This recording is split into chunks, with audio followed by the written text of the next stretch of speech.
But comrades, it really is a pleasure to be here today. I am in Scotland most weekends, and it was a pleasure to be able to say yes when Simeon asked me to come to this event. When I said yes, it was quite a few months ago, and I think at that time probably we perhaps didn't realise the significance of today's event, and also I think a huge challenge that faces us as elected in this country. Because I believe that we have a huge opportunity in front of us if we're able to learn the lessons of what's happening now and to connect with ordinary people so that they also learn the lessons about what we've seen over the last few months. Because it probably is the time in my political lifetime where perhaps the madness of the market has been most obvious. We've seen very, very clearly, night after night on our television screens, that the way that the world is run, the capitalist system, makes absolutely no sense. There's not a lot of logic to it. It's a system which is about keeping power in the hands of those that already have power and making money for the interests of the very few.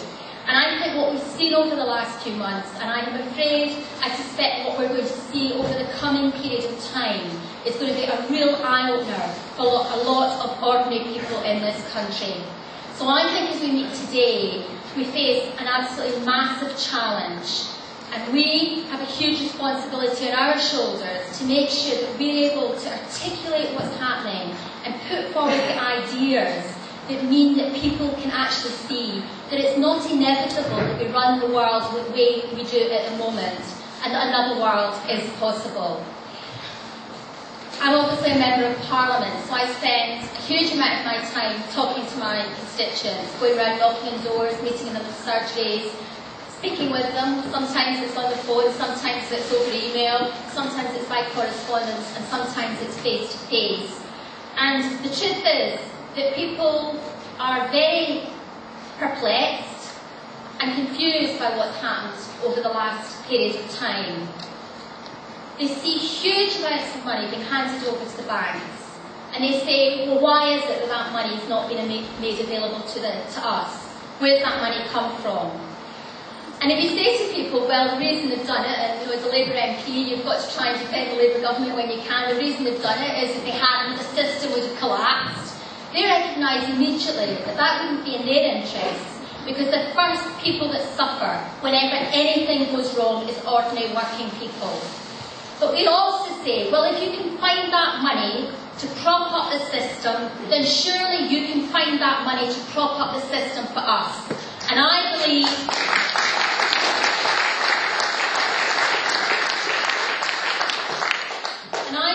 over the coming months, it's going to become more and more obvious as we see person after person lose their jobs and having to struggle with what that means for them.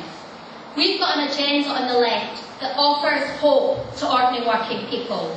We have an agenda that says we've got to make sure that everybody has a home to live in. We can't allow people to be thrown out their homes because they don't have the money to pay their mortgage because they've been thrown in a strap heap. We have to find a way to make sure that people are able to stay in their homes, whether that's, as some are suggesting, through turning mortgages into rents, whether that's by making sure that we give councils the money they need to build and to buy council houses, whether that's by making sure that we have the kind of state benefits that make sure that if people are put out of work, that they're able to survive. I think this title of this session is about the unions. And the unions have a massive role to play over the coming period of time. We've been rehearsing some of the arguments about trade union rights in the House of Commons over the last few weeks.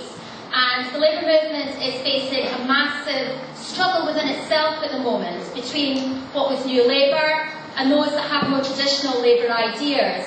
We've seen Peter Mandelson suggest that perhaps we won't be going forward with some of the family-friendly policies that had already been promised. We've seen Labour MPs being willing to stand up and say we want some basic trade union rights. And over the coming period of time, one thing's very clear. The last thing that we need are neoliberal policies that give more power into the hands of the employers and the bosses. What we need are proper trade union rights. It's an absolute disgrace that 100 years after the Taft Fail decision, workers in Britain have less rights now to take industrial action than they did then.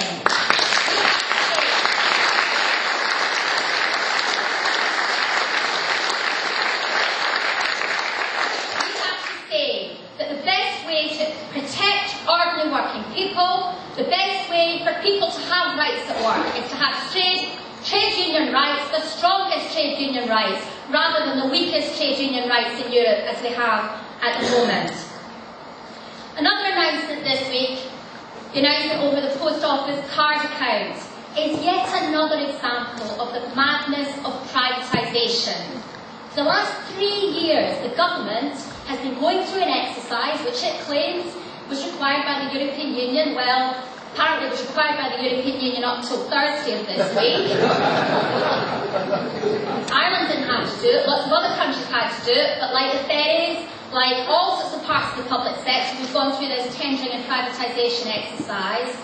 For the 2 million people that signed petitions against the post office card account being privatised, the hundreds of constituents in every constituency who sent postcards to my people like myself and John were heard, and the government recognised that it would be an absolute political disaster for the Labour Party if it was to go ahead with this privatisation exercise. I think we've got to recognise that that was a major victory for ordinary working people this week.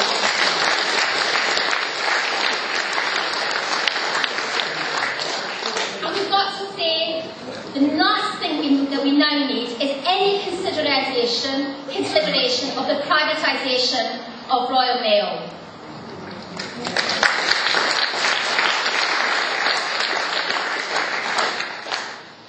A week on Monday we have the pre-budget report. Now most of you probably remember what happened with the 10p tax abolition and the youth car terms that the government had to do.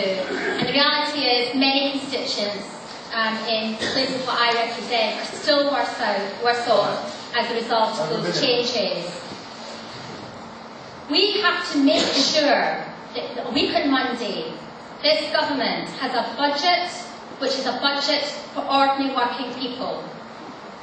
It's an outrage that people are worse off now than they were a year ago. And we've got to make sure that we have a budget that makes sure that every public sector worker gets a real increase in their wages over the coming period of time, that we put more money into frontline public services, that we invest in our infrastructure, in our railways, in council housing, in schools and in hospitals, and that we target resources at those that have least in society. We give the money to the people that need it and that will go out and spend it. We've also got the Queen's speech on the 3rd of December. And the left, I think, has a lot of demands that we have to make, because this really may be the last opportunity that Labour has to make sure that it puts forward a programme that is worthy of the support of the British people at the next general election. As I said at the beginning, I think the left has been campaigning on some of the policies that are needed by the British people. And I believe that over the coming period of time, the British people are going to start to listen to what we are saying, because we are the only people that have the policies that will not only win a 4th term for Labour, but put this country back on its feet and give ordinary working people the kind of dignity and pride that they deserve. Thank you.